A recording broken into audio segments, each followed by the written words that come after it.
अस्सलाम वालेकुम स्टूडेंट्स, हम जनरल साइंस का 9th चैप्टर पढ़ रहे हैं।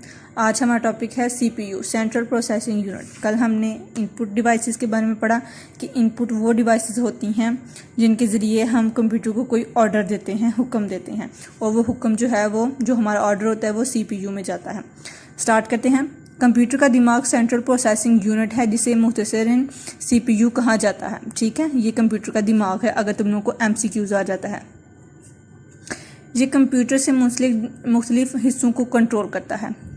इसमें control unit, memory unit, arithmetic और लॉजिक यूनिट शामिल हैं। ठीक है, ये उसके कह सकते हैं कि ये किन किन को कंट्रोल करता है। ठीक है, अब आगे हम इन्हीं तीनों को पढ़ेंगे। सबसे पहले आ जाता है control unit. Control unit CPU का मरकजी हिस्सा है, मतलब कि सबसे अहम। यह हदायत को समझकर दूसरे हिस्सों को बताता है कि इन पर कैसे अमल करना है। ठीक है, उसको अमल करने का, कि इसको आगे कैसे प्रोसेस करना है, इसका तरीका उसको बताते हैं। इस हिस्से का एक अहम काम हदायत प्रोग्राम की तरतीब व तदरीज का ख्याल रखना है। CPU को डाटा को इनपुट मेमोरी में ले जाता है। इनपुट डिवाइसेस से हमने ऑर्डर दिया, वो CPU में गया। CPU फिर आगे उसको इनपुट मेमोरी में ले जाता है।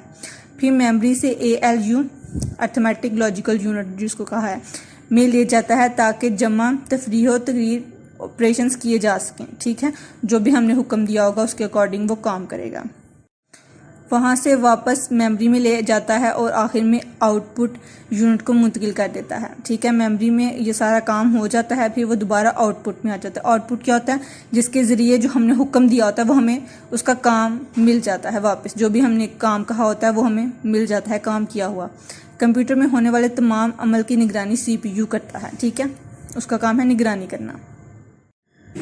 नेक्स्ट आ जाता है मेमोरी यूनिट। मेमोरी यूनिट में क्या आता है? मेमोरी यूनिट रैम और रोम पे मुश्तमिल होता है। ये दोनों वर्ड आपने मोबाइल में भी सुनी होंगे कि इस मोबाइल का रैम कितना है, रोम कितना है। तो वो क्या होते हैं?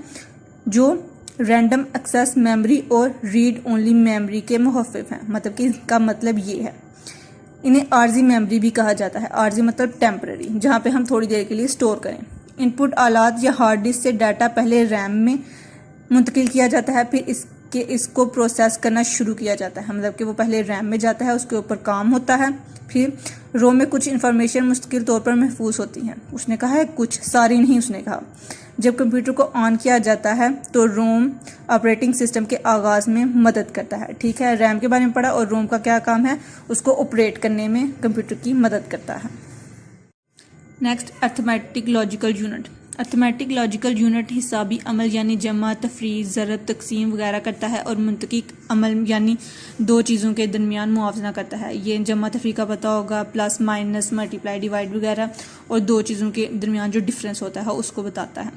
आजकल जो कंप्यूटर आ रहे हैं इनमें एक ही माइक्रो प्रोसेसर में कंट्रोल यूनिट और अर्थमेटिक एंड लॉजिकल यूनिट शामिल होता है। आजकल जो लैपटॉप्स या फिर जो कंप्यूटर्स आ रहे हैं उनमें अंदर एक ही माइक्रो प्रोसेसर और ALU होता है। ठीक है, नेक्स्ट आ जाता है माइक्रो प्रोसेसर। एक ऐसा आर्टिंग सर्किट है जो एक छोटी सी सिलिकॉन चिप पर मुश्तमिल होता है।